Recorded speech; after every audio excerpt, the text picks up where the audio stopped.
प्रत्याशी उत्तर प्रदेश के पूर्व मुख्यमंत्री समाजवादी पार्टी के राष्ट्रीय अध्यक्ष आदरणीय अखिलेश यादव जी, समाजवादी पार्टी के इस क्षेत्र से माननीय विधायक जी, समाजवादी पार्टी के प्रत्याशी और आपके समर्थन से जो यहां से चुनाव जीतने जा रहे हैं मनोज कुमार जी के लिए एक बार जोरदार तालियां आप लोग मिलकर बजा दीजिए। समाजवादी पार्टी के सभी माननीय नेतागण, कांग्रेस पार्टी के, आम आदमी पार्टी के नेता कार्यकर्तागण, साथियों और दोस्तों, कहां से शुरू करें और कहां खत्म करें? वतन की जो हालत सुनाने लगेंगे तो पत्थर भी आंसू बहाने लगेंगे।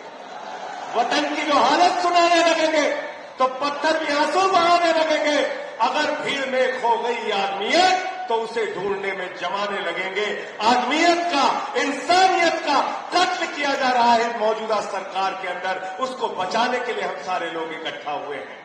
और उत्तर प्रदेश के अंदर अखिलेश यादव जी के नेतृत्व में जो इंडिया गठबंधन की लड़ाई चल रही है, हम सबको संकल्प लेना है कि उत्तर प्रदेश की राजनीति से भी भारतीय जनता पार्टी की राजनीति को, नफरत की राजनीति को खत्म करना है। इंसानियत की, मोहब्बत की, भाईचारे की, एकता की राजनीति को जिंदा करना है, आगे बढ़ाना है। और समाजवादियों का तो इतिहास यही रहा है। मैं एक दिन बता रहा था अखिलेश जी को, मैं समाजवादी युवजन सभा में था, मुझे गिरफ्तार किया सुल्तानपुर के जिला प्रशासन ने और हमारे 2 साथी जेल में रह गए। मैं अपनी जमानत उठा के दोबारा जेल में गया। 6 महीने जेल में रह के आया हूं और निकलते ही नरेंद्र मोदी जी से मैंने कहा, आपकी किसी जेल, लाठी और मुकदमे से मैं डरने वाला नहीं हूं। भेजना चाहे जितना भेजना चाहते हो, लगाओ मुकदमा जितना लगाना चाहते हो, चलाओ लाठी जितनी चलानी चाहते हो, जितनी तुम लाठियां चलाओगे उससे ज्यादा हमारे सीने और कंधे उन लाठियों का सामना करने के लिए तैयार रहेंगे। जुल्म की इंतहा कर दी। 10 साल हो गए इस सरकार को, ये नहीं बताते कि क्या किया 10 साल में। एक के बाद दूसरा जुमला, दूसरे के बाद तीसरा जुमला। लोगों ने कहा मोदी जी का संकल्प पत्र आया है। मैंने कहा यह संकल्प पत्र नहीं है, जुमला पत्र है, जुमला पत्र। जुमला बोलने का काम करते हैं प्रधानमंत्री जी। क्या कहा था 2014 में आपसे? बोले भाइयों और बहनों, 2 करोड़ नौकरी नौजवानों को हर साल दूंगा। फिर कहने लगे किसानों की आय 2 गुना हो जाएगी। फिर कहने लगे देश से महंगाई खत्म होगी। फिर कहने लगे इतना काला धन लाएंगे, इतना काला धन लाएंगे, इतना काला धन लाएंगे कि हर आदमी के खाते में कितना जमा हो जाएगा? जोर से बोलिए। 15 लाख आ गए, 15 पैसे भी नहीं आए, 15 पैसे भी नहीं आए। और हमारी माताओं बहनों ने अपने पति से बचाकर जो 1500 की नोट संदूक में रखी थी कि बेटी की शादी होगी तो ये पैसा काम आएगा, जब छोटा सा घर बनाना होगा तो पैसा काम आएगा, कोई बीमार हो जाएगा तो ये पैसा काम आएगा। नरेंद्र मोदी जी ने कहा माताओं और बहनों यही काला धन है, लाइन में लग के इसको जमा कर दो। उसको भी जमा करा लिया। नोटबंदी कर दी देश के अंदर, काला धन तो आया नहीं। आप याद रखिएगा, एक ही आदमी को हिंदुस्तान की सारी संपत्ति देते जा रहे हैं, अपने दोस्त को सारी संपत्ति देते जा रहे हैं। कोयला उसी के नाम, स्टील उसी के नाम, सेल उसी के नाम, रेल उसी के नाम, बिजली उसी के नाम, पानी उसी के नाम। उस आदमी का क्या नाम है आप सब लोग जानते हो ना? मोदी जी का दोस्त क्या नाम है? जोर से बोलिए। अडानी। तो हम आदरणीय अखिलेश यादव जी के नेतृत्व में इंडिया के लिए काम करेंगे और प्रधानमंत्री नरेंद्र मोदी जी अडानी के लिए काम करेंगे। याद रखना, याद रखना। याद है ना आपको, मुख्यमंत्री थे अखिलेश यादव जी, एम्बुलेंस की सेवा यहां पर चलाई। मुख्यमंत्री थे अखिलेश यादव जी, तो यहां बेरोजगारी भत्ता उस समय दिया गया, लैपटॉप बांटा गया, स्कूल बनाने का काम, अस्पताल बनाने का काम, बड़े बड़े हाईवे बनाने का काम अखिलेश यादव जी के नेतृत्व में उत्तर प्रदेश के अंदर हुआ। तो अखिलेश यादव जी एम्बुलेंस की सेवा देते हैं, बेरोजगारी भत्ता देते हैं, लैपटॉप देते हैं, और प्रधानमंत्री नरेंद्र मोदी जी क्या कहते हैं? प्रधानमंत्री नरेंद्र मोदी क्या कहते हैं? एक चुनावी सभा में भाषण दे रहे थे मोदी जी, उन्होंने कहा ये तो जब चुनावी रैली में जाते हैं तो कहते हैं भाइयों और बहनों आपके लिए स्कूल बनवाएंगे, अस्पताल बनवाएंगे, एम्बुलेंस की सेवा शुरू करेंगे, बेरोजगारी भत्ता देंगे, और जब प्रधानमंत्री जी जाते हैं रैलियों में तो कहते हैं गांव गांव में कब्रिस्तान है तो शमशान होना चाहिए कि नहीं होना चाहिए?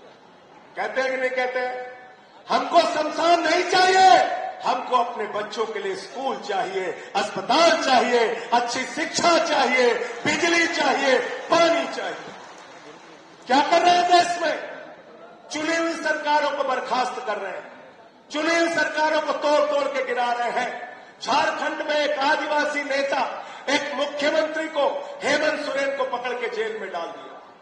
दिल्ली के 3 बार के चुने हुए मुख्यमंत्री को, लोकप्रिय मुख्यमंत्री को, अरविंद केजरीवाल को पकड़ के जेल में डाल दिया।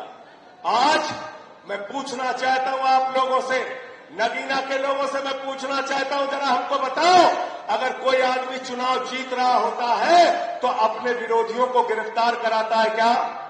गिरफ्तार कराता है क्या? गिरफ्तार कराता है क्या? अरे अखिलेश यादव जी को सीबीआई का नोटिस, कांग्रेस पार्टी का खाता सीज कर दिया, कहीं किसी को पकड़ते हो, कहीं किसी को पकड़ते हो।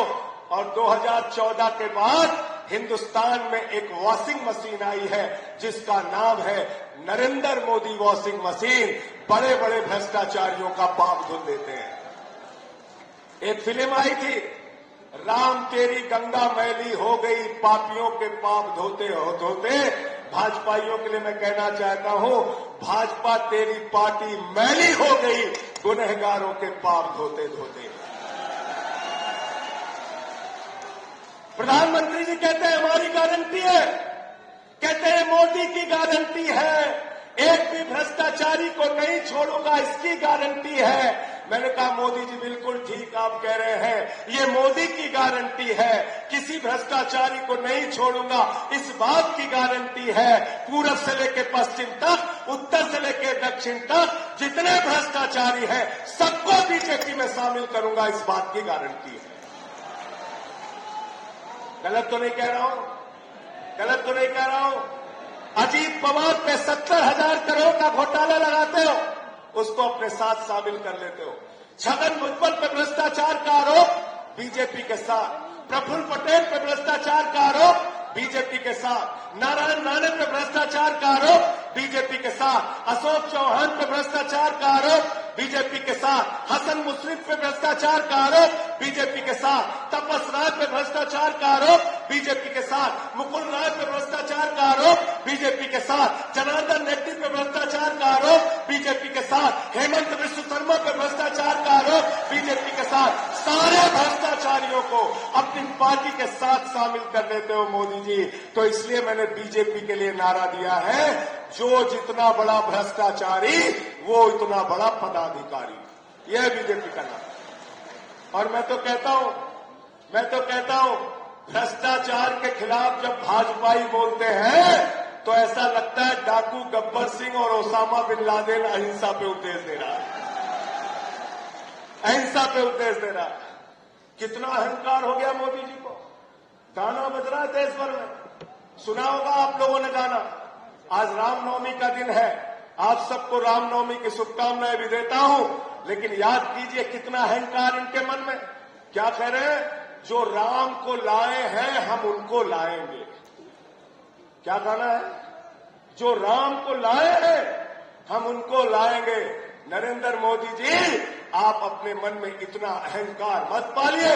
आप राम को लाने वाले कोई नहीं है, भगवान ऊपर वाला वो हमको लाया है और हम उसके हिसाब से काम करेंगे। और हिंदू धर्म जो हमें शिक्षा देता है। हिंदू धर्म कहता है वसुधैव कुटुंबकम, पूरा विश्व हमारा परिवार है। हिंदू धर्म कहता है धर्म की जय हो, अधर्म का नाश हो, प्राणियों में सद्भावना हो, विश्व का कल्याण हो। हम पूरे विश्व के कल्याण की कामना करते हैं। हिंदू धर्म के नाम पे नफरत मत फैलाओ।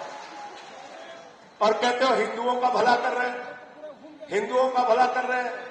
अखिलेश जी बैठे हैं, मैं इनसे पूछना चाहता हूं, आप सबसे पूछना चाहता हूं, इस देश में सबसे बड़ी आबादी किसकी है भाई? किसकी है आबादी सबसे बड़ी? हिंदुओं की। बेरोजगारी सबसे ज्यादा बढ़ेगी तो सबसे ज्यादा नुकसान किसका? जोर से बोलिए। महंगाई सबसे ज्यादा बढ़ेगी तो सबसे ज्यादा नुकसान किसका? भ्रष्टाचार बढ़ेगा तो सबसे ज्यादा नुकसान किसका? हिंदुओं का। आपने इस देश के नौजवानों को 4 साल की अग्निवीर योजना में लगा दिया। यहां हमारे जवान बैठे हैं। ये जवान दिल्ली के अंदर भी जब दिल्ली पुलिस के जवान शहीद होते थे, सरकार उनकी चिंता नहीं करती थी। भारत के पहले मुख्यमंत्री अरविंद केजरीवाल जिन्होंने कहा सीमा का जवान हो या दिल्ली पुलिस का जवान, अगर उसकी शहादत होगी तो 1 करोड़ रुपए की सम्मान राशि उसके परिवार वालों को दी जाएगी। हम देशभक्त हैं। हमारे पुरखों ने इस देश के लिए कुर्बानियां दी हैं। हम डॉक्टर लोहिया को मानने वाले हैं, हम जेपी को मानने वाले हैं, हम गांधी को मानने वाले हैं, हम बाबा साहब डॉक्टर भीमराव अंबेडकर को मानने वाले हैं। इसलिए जब अखिलेश यादव जी ने फॉर्मूला दिया और नारा लगाया कि अब सरकार जो बनेगी वो पीडीए के लिए काम करेगी, पीडीए के लिए काम करेगी, पीडीए के लिए काम करेगी। और इन नफरत फैलाने वाले लोगों से हमको लड़ना है, इनसे संघर्ष करना है, इनसे किसी मामले में पीछे रहने का काम नहीं करना है। मैं भगत सिंह की लाइन पढ़ रहा था जेल में जब था, उनसे मिलने आए उनके भाई, फांसी की सजा हो चुकी थी। भगत सिंह के भाई निराश हुए। जब घर गए तो भगत सिंह ने उनको एक चिट्ठी लिखी और चिट्ठी के अंत में 2 लाइनें लिखी। उन्हें ये फिक्र है हरदम नया तर्जे जफा क्या है। उन्हें यह फिक्र है हरदम नया तर्जे जफा क्या है। जफा मतलब होता है अत्याचार। उन्हें यह फिक्र है हरदम नया तर्जे जफा क्या है। हमें भी शौक है देखें सितम की इंतहा क्या है। हमें भी शौक है देखें सितम की इंतहा क्या है। हम देखना चाहते हैं आप कितना अत्याचार कर सकते हैं। हम देखना चाहते हैं केजरीवाल पे आप कितना अत्याचार कर सकते हैं, हेमंत सोरेन पे कितना अत्याचार कर सकते हैं, समाजवादियों पे कितना अत्याचार कर सकते हैं। अरे समाजवादी तो आंदोलन की कोख से पैदा हुए हैं। आम आदमी पार्टी भी आंदोलन के कोख से पैदा हुई पार्टी है। कांग्रेस पार्टी ने आजादी के आंदोलन में हिस्सा लिया है। तो हम लोग तो आंदोलन का एक लंबा इतिहास है, लेकिन भाजपाइयों के पुरखों का इतिहास पढ़ोगे तो शर्मिंदा हो जाओगे, शर्मिंदा हो जाओगे, शर्मिंदा हो जाओगे। इसलिए मैं आप सबसे कहने के लिए आया हूं, यह अंतिम चुनाव है 2024 का चुनाव। आपने सुना होगा अखिलेश यादव जी ने भी लिखा, अयोध्या का सांसद लल्लू सिंह कहता 400 सीट दे दो, संविधान बदलना है। अनंत हेगड़े पूर्व केंद्रीय मंत्री भारतीय जनता पार्टी के कहते 400 सीट दे दो, संविधान बदलना है। ज्योति मिर्धा भारतीय जनता पार्टी की प्रत्याशी कहती है 400 सीट दे दो, संविधान बदलना है। मेरठ के प्रत्याशी अरुण गोविल, जिसको सीधे मोदी जी ने उतारा है, वो कहते हैं 400 सीट दे दो, संविधान बदलना है। मैं आप लोगों से कहना चाहता हूं, पिछड़ों से, दलितों से, शोषितों से, वंचितों से, अल्पसंख्यकों से, आदिवासियों से सबसे हाथ जोड़ के अपील है, बाबा साहब डॉक्टर भीमराव अंबेडकर ने, संविधान के निर्माता ने एक सबसे मजबूत संविधान और दुनिया का सबसे बड़ा लोकतंत्र हमको विरासत में दी है। हम अपना संविधान बदलने नहीं देंगे, चाहे अपने जान की कुर्बानी देनी पड़े। और संविधान अगर बदल गया तो याद रखना वोट की ताकत आपसे छीन ली जाएगी। संविधान अगर बदल गया तो याद रखना आरक्षण की ताकत आपसे छीन ली जाएगी। आरक्षण ये खत्म करेंगे, याद रखना वोट की ताकत खत्म करेंगे, चुनाव खत्म करेंगे, हिंदुस्तान में तानाशाही लाएंगे, किम जोंग का शासन यहां पर लाएंगे, पुतिन का शासन यहां पर लाएंगे। इसलिए मैं आप सबसे कहने आया हूं, मनोज कुमार को साइकिल पे बटन दबा के इतनी ताकत लगा दीजिए कि दूसरे प्रत्याशियों की यहां जमानत जब्त हो जाए। समाजवादी पार्टी का प्रत्याशी, इंडिया गठबंधन का प्रत्याशी यहां से जीतना चाहिए। इंडिया गठबंधन का प्रत्याशी, समाजवादी पार्टी का प्रत्याशी जीतना चाहिए। मैं अंत में एक ही बात कह के अपनी बात को खत्म करूंगा। आज किसान दुखी है, नौजवान दुखी है, माताएं बहनें दुखी हैं, महंगाई की मार हम सब झेल रहे हैं। आज 750 किसानों की शहादत का हिसाब लेना है। मोदी जी ने 2014 में कहा था, भाइयों और बहनों, घर से निकलना तो घर के सिलेंडर को देख के निकलना। इस बार मैं आपसे कहने के लिए आया हूं, नगीना के लोगों, आप लोग जब आप अपने घर से वोट देने के लिए निकलना तो घर का सिलेंडर जरूर देख के निकलना, घर का सिलेंडर देख के निकलना। अखिलेश जी कह रहे थे मोटरसाइकिल भी बता देना, मोटरसाइकिल भी देख के निकलना जिसमें 120 रुपए लीटर का पेट्रोल तुमने भरवाया। अपने वो सिंचाई का ट्यूबवेल भी देख के निकलना जिसमें 100 रुपए का डीजल आपने भरवाया। अपने घर का वो सरसों के तेल का डिब्बा देख के निकलना जिसमें 250 रुपए लीटर का तुमने पेट्रोल, तुमने सरसों का तेल खरीदा। प्याज महंगी खरीदी, आलू महंगा खरीदा, महंगाई आसमान पे पहुंच गया। महंगाई से, बेरोजगारी से, अशिक्षा से छुटकारा चाहते हो तो यहां से समाजवादी पार्टी के कैंडिडेट को जिता देना, समाजवादी पार्टी के कैंडिडेट को जिता देना। भाई मनोज कुमार जी के लिए दिन रात मेहनत करके, हो सकता है इस रैली के बाद अखिलेश जी दोबारा आपके बीच में रैली करने के लिए ना आए, उनको बहुत दूसरे क्षेत्रों में जाना है। एक एक कार्यकर्ता अखिलेश यादव बन के गांव गांव में जाएगा, 4 गुना ज्यादा मेहनत करेगा। आम आदमी पार्टी का कार्यकर्ता, कांग्रेस पार्टी का कार्यकर्ता और समाजवादी पार्टी को यहां से जिताने का काम करेगा, साइकिल को यहां से जिताने का काम करेगा। साथियों और दोस्तों, इन्हीं शब्दों के साथ कि ये अमन बिक रहा है, चमन बिक रहा है, गरीबों के तन का कफन बिक रहा है, बाजारों में बहनों का तन बिक रहा है और तुम बुरा न मानो तो कह दो, इन बेईमानों के हाथों वतन बिक रहा है, इन बेईमानों के हाथों वतन बिक रहा है। इस वतन को बचाने के लिए हम सबको, हिंदू मुसलमान, अगड़ा पिछड़ा, दलित सवर्ण की बाधाएं तोड़कर एक साथ काम करना पड़ेगा। और सवर्ण क्षत्रिय समाज के लोगों को तो आप देखिए कितना आक्रोश है, बड़ी बड़ी रैलियां हो रही है, लाखों लाखों। क्या हो गया? एक रूपाला जी है इनके केंद्र के मंत्री भारतीय जनता पार्टी के, वो क्षत्रिय समाज की बहु बेटियों पे सवाल उठाते हैं। मैं उनसे कहना चाहता हूं, रूपाला जी, अगर आपको हमसे लड़ना है, हमसे लड़िए।